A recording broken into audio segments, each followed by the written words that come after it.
My daughter looked at me across the kitchen table, her eyes cold as frozen steel, and said the words that would change everything. Dad, let's be honest. You're a burden now. You smell like motor oil and failure. Sign the house over to us. Move into that senior home and stop embarrassing me in front of my friends. I need this house for my career. You've had your life. It's time to step aside. I sat there in silence, feeling the weight of the keys in my pocket. Keys to a storage unit in Houston that held documents she knew nothing about. Documents showing that the broke old mechanic sitting in front of her had sold Henderson Auto Parts 3 years ago for $12 million cash. I nodded slowly, stood up from the table, and walked out of my own kitchen without saying a word. In 48 hours, she would learn exactly what stepping aside really meant. My name is Walter Henderson. I am 67 years old, and for 42 years, I ran the largest independent auto parts distribution network in East Texas. I started with a single counter in a rented garage in Beaumont, selling brake pads and spark plugs to local mechanics who couldn't afford dealer prices. By the time I sold the company, I had 14 locations, 200 employees, and contracts with every major fleet operator from Houston to Dallas. But you wouldn't know it to look at me. I still wear the same Dickies work pants I've worn for decades. I still drive a 2009 Chevy Silverado with 200,000 miles on it. I still live in the 3-bedroom ranch house I bought in 1987, the house where I raised my daughter after her mother passed away from cancer when she was 12. I never changed my lifestyle after the sale. I never bought the sports cars or the vacation homes. I wanted my daughter to understand that money is earned through sweat and sacrifice, not handed down like a birthright. I wanted her to value hard work, not handouts. I failed completely. The woman sitting across from me that evening wasn't the little girl who used to hand me wrenches in the garage. She wasn't the teenager who worked the register at the original store every summer. She was a stranger in designer clothes, married to a man who had never changed his own oil, looking at her father like he was a stain on her Italian marble countertops. Her name is Melissa. She's 34 years old, and she works as a lifestyle consultant, which as far as I can tell means she takes photos of expensive things and posts them on the internet. Her husband, Bradley, is a brand strategist who spends more time at the country club than at any office. Together, they live in a rental condo downtown that costs $4,000 a month, a condo I've been quietly paying for because Melissa told me they were between opportunities. That evening, I had come over for what I thought was a family dinner. Melissa had called and said she wanted to discuss something important. I wore my cleanest flannel shirt. I even put on the new boots my neighbor had given me for Christmas. When I arrived, Bradley was sitting on a white leather sofa that probably cost more than my first car. He didn't stand up. He didn't shake my hand. He just nodded at me like I was the help. "Walter," Bradley said, swirling a glass of wine that I somehow knew cost more than my weekly grocery budget. "We need to talk about your living situation." "My living situation," I repeated, sitting down on the edge of a chair that looked like it would shatter if I breathed wrong. Melissa emerged from the kitchen carrying a folder. Not a home-cooked meal, not a cup of coffee, a folder. She sat down next to Bradley and opened it, spreading papers across the glass coffee table. "Dad," she said, her voice taking on that patronizing tone people use with children or the elderly. "We've been looking at the numbers. Your house is worth about $450,000 in this market. If you sell it and move into Sunset Gardens, the assisted living facility on Highway 90, you could live comfortably for the rest of your days." I looked at the brochures she had printed out. Sunset Gardens. I knew the place. It smelled like disinfectant and despair. Half the residents had dementia. The other half wished they did. "I don't need assisted living," I said quietly. "I'm 67. Not 97. I can still change a transmission." Bradley laughed, a sharp, condescending sound. "Come on, Walter. Be realistic. You're a retired mechanic living alone in a house that's too big for you. You probably can't even remember where you put your keys half the time." I felt my keys in my pocket. I remembered exactly where I put them. I remembered a lot of things. "Dad," Melissa leaned forward, placing her hand on my knee. It wasn't a gesture of affection. It was a gesture of pressure. "We're thinking about our future. Bradley and I want to start a family soon, but we can't do that in a 2-bedroom rental. We need a real house. A house with a yard. A house with space for a home office and a nursery. You want my house? I said flatly. We want you to be practical, she corrected. Sell the house. Give us the proceeds as an early inheritance. You move into Sunset Gardens, where professionals can take care of you. Everyone wins. I looked at her. I looked at the woman I had raised alone for 22 years after her mother died.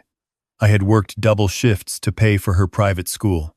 I had taken out loans for her college education.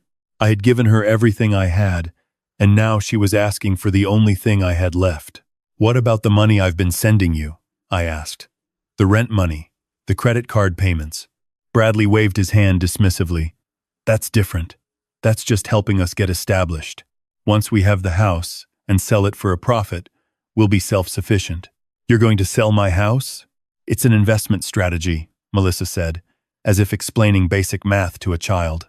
We buy from you at family rates, renovate it, flip it in 2 years for double the value. It's smart business, Dad. You wouldn't understand because you spent your whole life selling car parts. But trust me, this is how wealth is built. I spent my whole life selling car parts, I repeated, my voice barely a whisper. And what did you spend your life doing, Melissa? Her eyes narrowed. I built a brand. I built a following. I have 40,000 followers on Instagram who care about what I think and what I wear and where I eat. That's influence, Dad. That's the new economy. Your little shop with the oil stains and the cash register from 1,985 is dead. You're living in the past. I nodded slowly. The words hit me like physical blows, but I didn't flinch. I had absorbed harder impacts in my life. I had buried my wife. I had survived a market crash. I had been told no by every bank in Texas before I built my empire one brake pad at a time. You think I'm worthless, I said. You think my life was a waste. I didn't say worthless. Melissa backtracked slightly, sensing she might have pushed too far. I said, outdated. There's a difference. Bradley leaned forward, smelling blood in the water. Look, Walter, the reality is, you're a financial liability at this point. You have no income except Social Security. You have no assets except that house. You're one medical emergency away from bankruptcy. Let us help you. Let us take the burden off your shoulders. I stood up. My knees creaked. A sound that seemed to confirm everything they believed about me. I need to think about it, I said. Melissa stood up too, her face lighting up with predatory hope. Really? You'll consider it? I'll consider it, I said, walking toward the door. I'll have an answer for you by the anniversary party. The anniversary party. It was 3 weeks away. Melissa had insisted on throwing a 40th wedding anniversary celebration for me and her late mother. I had tried to explain that celebrating a wedding anniversary when your wife has been dead for 22 years was strange, but Melissa had steamrolled over my objections. It's not about you, Dad, she had said. It's about honoring Mom's memory. And besides, I've already invited the Hendersons and the Millers and the whole neighborhood association. It would be embarrassing to cancel now. I understood then. The party wasn't for me or for her mother's memory. It was for Melissa's image. It was a chance for her to play the devoted daughter, to show off her perfect life to her social media followers, to demonstrate that she came from good stock. I walked out of her condo that night and drove home in silence. The radio stayed off. The only sound was the hum of the engine, a sound that had comforted me for 40 years. When I got home, I didn't go inside immediately. I sat in the driveway, looking at the house I had built with my own hands, the house where I had brought my wife home from the hospital after her diagnosis, the house where I had held her hand as she took her last breath, the house where I had raised a daughter who now thought I was a burden to be disposed of. I pulled out my phone and called a number I hadn't used in months.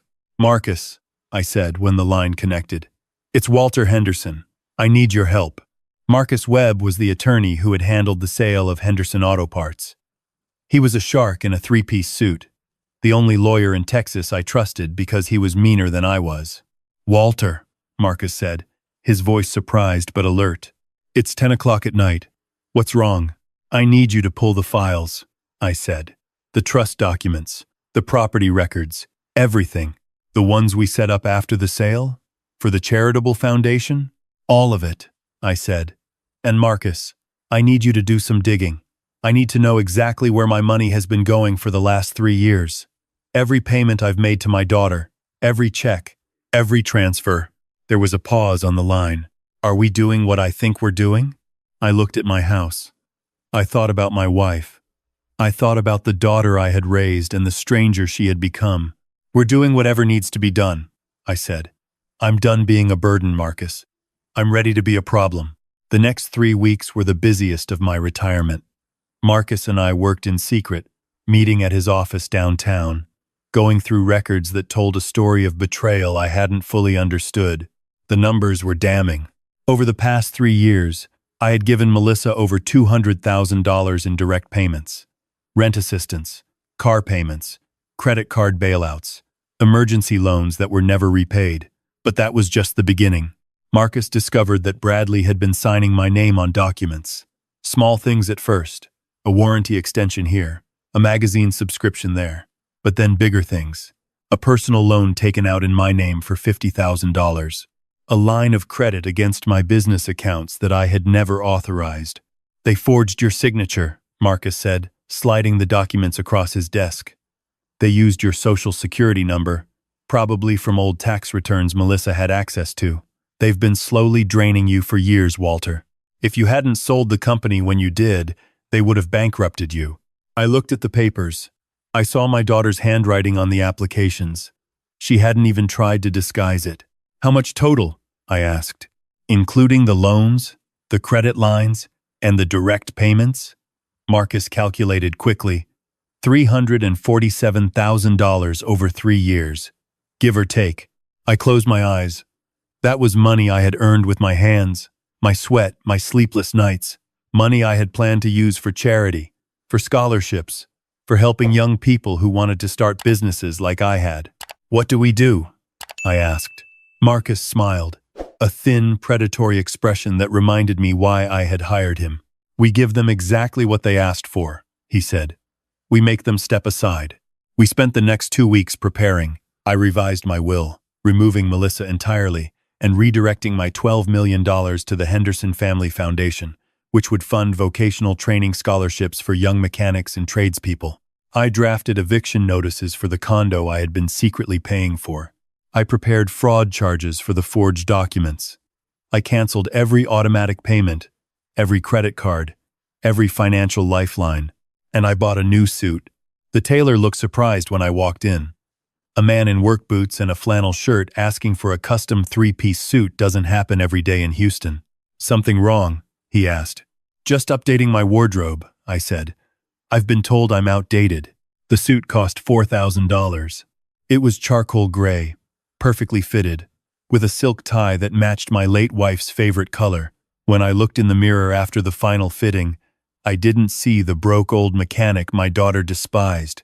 I saw Walter Henderson, founder and CEO, a man who had built something from nothing and would be damned if he let it be stolen by his own blood. 2 days before the party, Melissa called me in a panic. "Dad, the caterer needs the final payment. $10,000. Can you transfer it today?" "I thought Bradley was handling the party expenses," I said, keeping my voice weak and confused.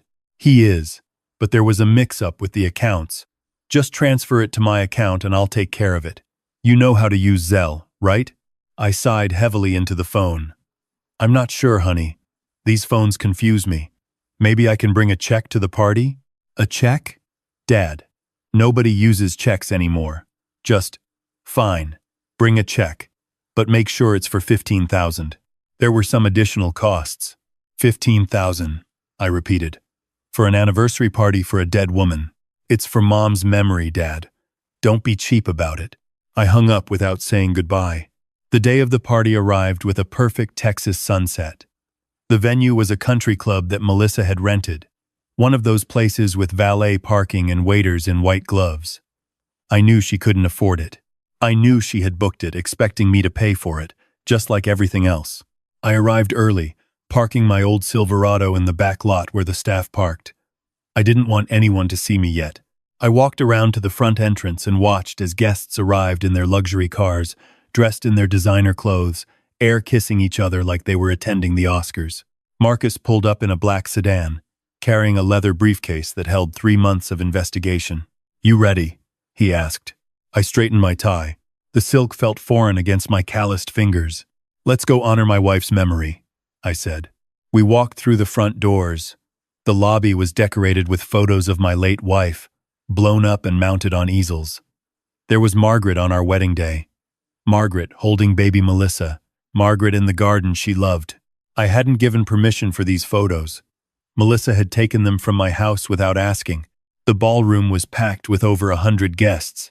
I recognized some of them, neighbors and old business associates who had known Margaret, but most were strangers, young people with expensive haircuts and phones constantly in their hands. Melissa's followers, her audience. I spotted my daughter near the stage, wearing a white dress that probably cost more than my monthly Social Security check. She was talking to a photographer, directing him to capture her emotional moments for her Instagram story. She hadn't seen me yet. She was expecting the old man in flannel, shuffling in with his head down, grateful for any attention. When she finally turned and saw me, her jaw dropped. I walked through the crowd, the custom suit fitting like armor, my posture straight, my eyes clear. The room grew quiet as people noticed the transformation. The man they had been told was a senile burden looked like he had just stepped out of a Fortune 500 boardroom. "Dad," Melissa's voice cracked. "You look different." "I clean up nice," I said. "When I try." Bradley rushed over, his face pale. "Walter, what's going on? You look like you're about to give a speech or something." "I am," I said simply. "I am going to give a speech." I walked toward the small stage where a microphone had been set up. Melissa grabbed my arm, her fingers digging in. "Dad, what are you doing? This is my party. I didn't plan for you to speak."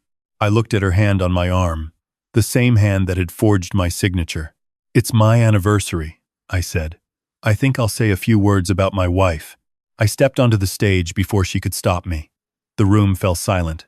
100 faces turned toward me, phones raised, recording everything. "Good evening," I said into the microphone. My voice was clear and strong, nothing like the confused mumbling my daughter had come to expect. "Thank you all for coming to celebrate my 40th wedding anniversary. Some of you knew my wife Margaret. Some of you never had the pleasure. But I want to tell you about her." I paused, looking out at the crowd. I found Melissa's face, frozen in horror. "Margaret was the strongest woman I ever met," I continued. "She worked beside me in that first garage, keeping the books, answering the phones, believing in me when nobody else did. When she got sick, she made me promise 2 things. First, that I would take care of our daughter. Second, that I would never let anyone take advantage of my kindness." I reached into my jacket and pulled out a folded piece of paper. "I kept the first promise for 34 years, I said. "I raised Melissa alone. I paid for her education. I supported her career. I gave her everything I had." I unfolded the paper.